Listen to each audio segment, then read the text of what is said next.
नमस्ते, राम राम।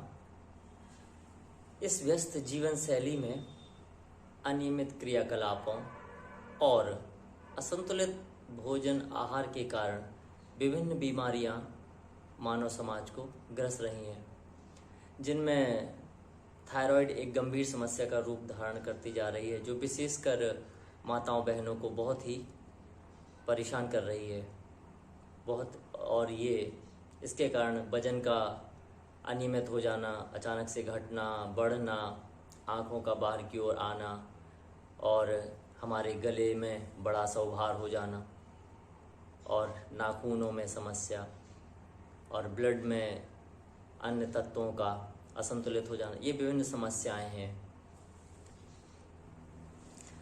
थायराइड जो एक ग्रंथि है, एक पेयर में, एक जोड़े के रूप में पाई जाती है हमारे गले में, लेफ्ट और राइट में, दोनों में, यहाँ पे। तो ये थायरोक्सिन नाम के हार्मोन का स्रावण करती है। जो थायरोक्सिन जो हार्मोन है वो निकलता है, तो वो वेट का, जो हमारा शरीर का भार है, उसको नियमित करता है, संतुलित करता है। लेकिन जब ये एबनॉर्मल, असंतुलित हो जाता है, तो फिर ये हमारे शरीर के जो अन्य हार्मोन्स, जो हमारी अन्य ग्रंथियाँ हैं, उनका असंतुलन हो जाता है। इसलिए थायराइड जो हमारी ग्रंथि है, इसका संतुलित होना और इसका सुचारू रूप से नियमित मात्रा में, संतुलित मात्रा में थायरोक्सिन का स्रावण होना बहुत ही आवश्यक है। थायराइड के लिए धनिया, चाहे हाइपर हो या हाइपर या अधिक मात्रा में स्रावण हो रहा हो या कम मात्रा में थायरोक्सिन का स्रावण होने लगा हो, तो उसके लिए धनिया पत्ती या जो धनिया होती है, साबुत धनिया, उसको रात में भिगो कर डाल देंगे और सुबह उसको चबा कर खा सकते हैं और उसका जो पानी है उसको पी सकते हैं। तो ये हमारे शरीर के तापमान का भी नियमन करता है और हमारे थायराइड को भी एबनॉर्मल और नॉर्मल, असंतुलन और संतुलन दोनों को संतुलित करता है। और हम प्राणायाम के माध्यम से किस प्रकार कैसे नियंत्रण कर सकते हैं थायराइड ग्रंथि का, उस पर हम विचार करेंगे और यहाँ पर हम अभ्यास करेंगे कैसे हम थायराइड ग्रंथि को नियंत्रण में ला सकते हैं प्राणायाम के द्वारा। इसके लिए विभिन्न प्राणायाम हैं, जिनमें विशेषकर उज्जाई प्राणायाम बहुत ही लाभदायक है, बहुत ही प्रभावी है। उज्जाई प्राणायाम हम कैसे करते हैं? उज्जाई प्राणायाम करने के लिए हम पद्मासन की स्थिति में बैठ जाते हैं, पालथी मारकर बैठ जाते हैं और श्वास को बाहर की ओर निकालते हैं, श्वास को बाहर की ओर करते हैं मुंह और नासा छिद्रों से। या तो हम इस प्रकार से कर सकते हैं, ऐसे बैठ जाते हैं,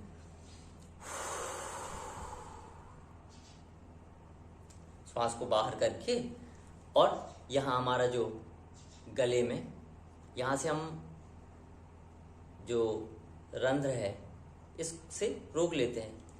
विशेषकर ध्यान दें, जिन्हें ब्लड प्रेशर या डायबिटीज या ऐसा कोई, जिनकी कोई सर्जरी हुई है, वो बहुत सावधानी पूर्वक इसका अभ्यास करेंगे।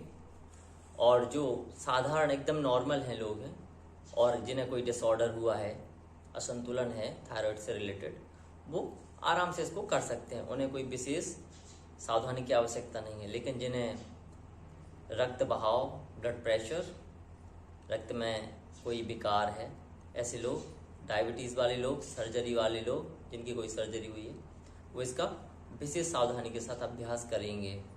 तो हम इसको किस प्रकार कर सकते हैं? उज्जाई प्राणायाम को हम श्वास को पहले बाहर करते हैं,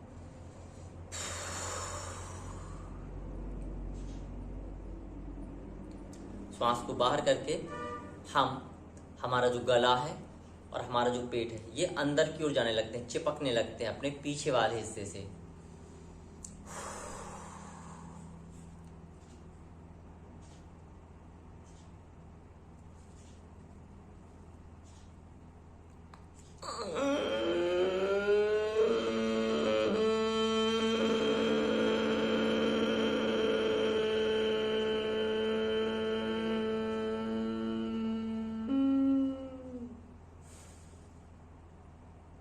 खर्राटों जैसी आवाज हमें करना है। क्या होता है कि जब हम ये श्वास को बाहर करते हैं और फिर जब हमारा जो गला है और हमारे पेट में, ये हमारी जो बाहरी और भीतरी जो परत है, जो पीछे वाली और आगे वाली परत है, वो चिपकने लगती है हवा ना होने के कारण।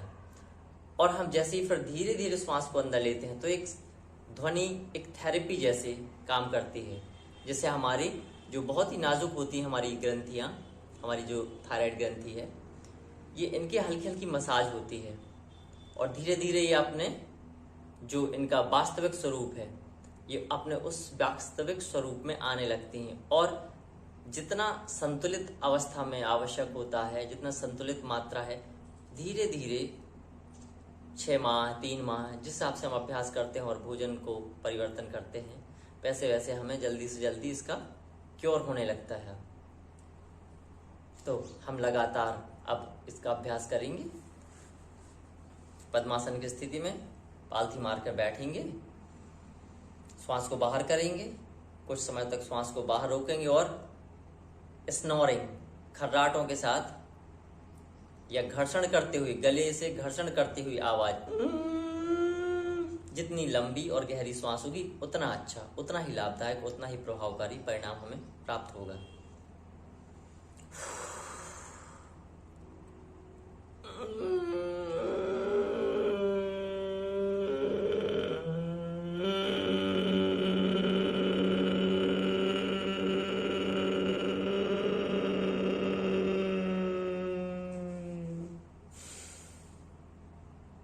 बीच में विश्राम देते हैं, पुनः श्वास को बाहर करेंगे।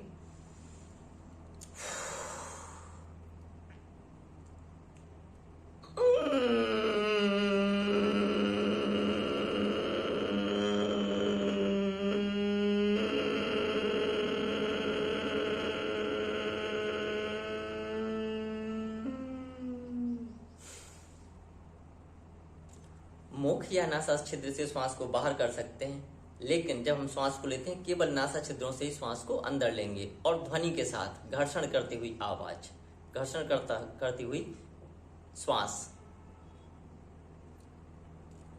बिल्कुल आराम से ही दांतों को ऊपर वाले जबड़े को नीचे वाले जबड़े के साथ आराम से रख देते हैं।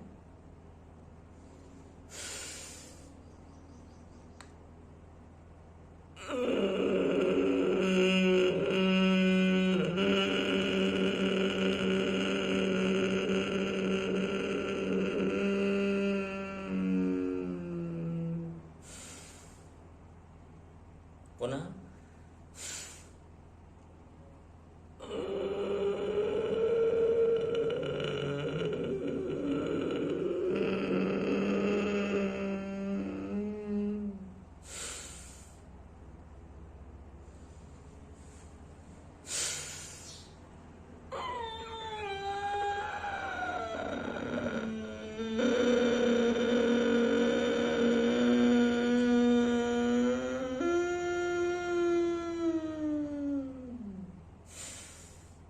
गले में हमारे तनाव क्रिएट होता है, एक तनाव लगता है, अनुभव होता है, और ये तनाव हम बार बार इस तनाव को अनुभव करेंगे और धीरे धीरे हम बेहतर अनुभव करेंगे।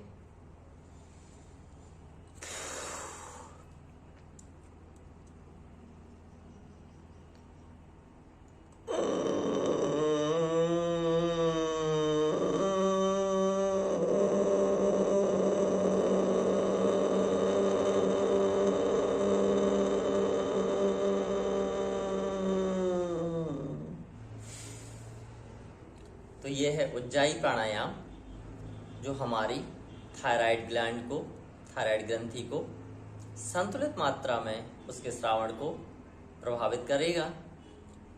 और आप सभी कमेंट्स के माध्यम से पूछ सकते हैं यदि आपको इसमें कुछ संदेह है, कुछ शंका है कि इसको किस प्रकार से करना है, क्या इसकी बारीकियां हैं, क्या इसके लूप होल्स, या जो भी आपके प्रश्न हैं आप कमेंट्स के माध्यम से पूछ सकते हैं। धन्यवाद। राम।